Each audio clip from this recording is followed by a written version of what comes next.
I said we should end this.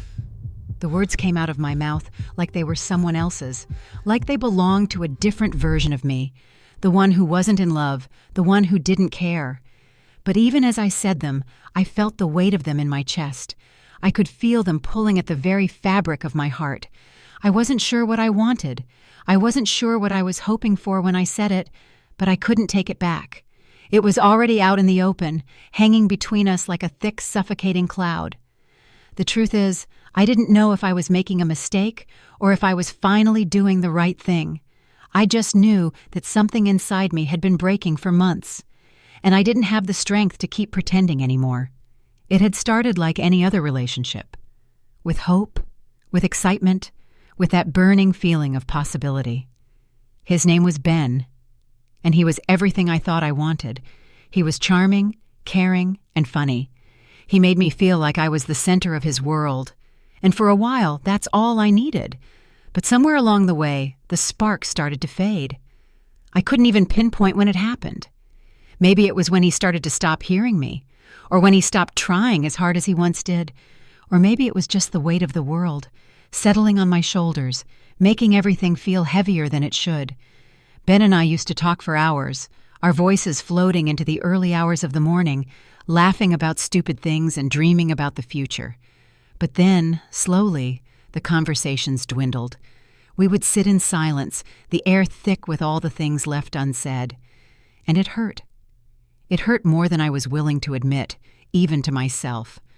I loved him, but I couldn't shake the feeling that we were both losing ourselves in a relationship that no longer felt right. I wanted him to fight for us, but I didn't know how to ask. That night, it all came to a head. We were sitting at the kitchen table, the room lit by the soft glow of a single lamp. The silence between us was suffocating. I was staring at my coffee, trying to find the words. Ben was flipping through his phone, barely paying attention. And then it happened. I don't even know what triggered it. Maybe it was the way he sighed or the way he didn't look at me the way he used to. But I felt it, the moment I broke. "I think we should end this," I said, my voice barely above a whisper. The words felt foreign, like they belonged in a movie, not in my life. He looked up, and for a second, I thought I saw the flicker of hope in his eyes, but then just as quickly it disappeared. He didn't argue. He didn't beg me to stay. He just stared at me, his face going cold. "Okay," he said quietly, his voice flat. "If that's what you want." And just like that, he stood up. He didn't shout. He didn't cry. He didn't even fight for me. He just walked out of the room, went into the bedroom, packed his things, and left. It wasn't until I heard the door click behind him that I realized the gravity of what I had done. He took my words at face value. He thought it was final. He thought it was over. I sat there, stunned, staring at the empty space where he used to be. I had said it. I had made the decision. But I didn't know if I could live with it. I didn't know if I was ready to face the consequences. The house felt empty. It felt too quiet. The silence was overwhelming, and suddenly everything I thought I wanted felt wrong. I didn't want him to leave. I didn't want it to be over. But I had pushed him away. I had asked for the space, the break, the distance, and he had given it to me. He had walked away. Days passed, and the reality of it all began to settle in. I tried to distract myself, work, friends, anything to fill the void that Ben had left. But nothing felt the same. I missed him more than I had ever expected.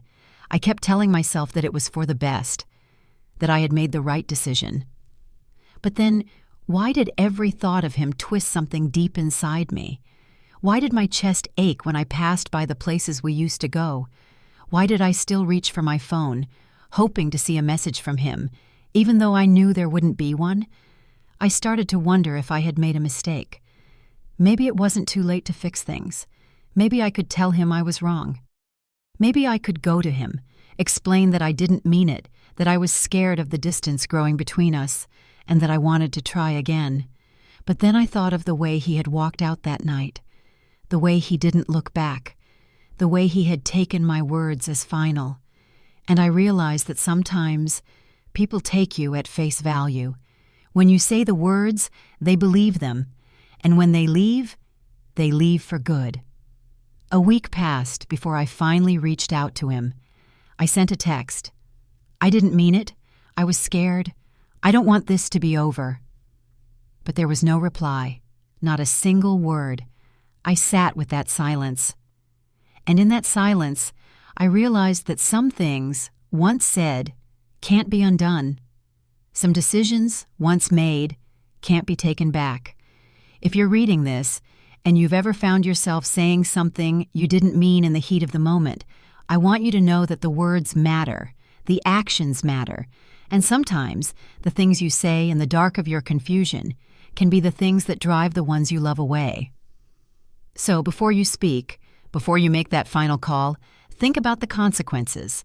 Think about whether you're ready to live with them when the door clicks shut behind you. Because sometimes when you say you want it to end, you might just get exactly what you asked for, and you might not be ready for it.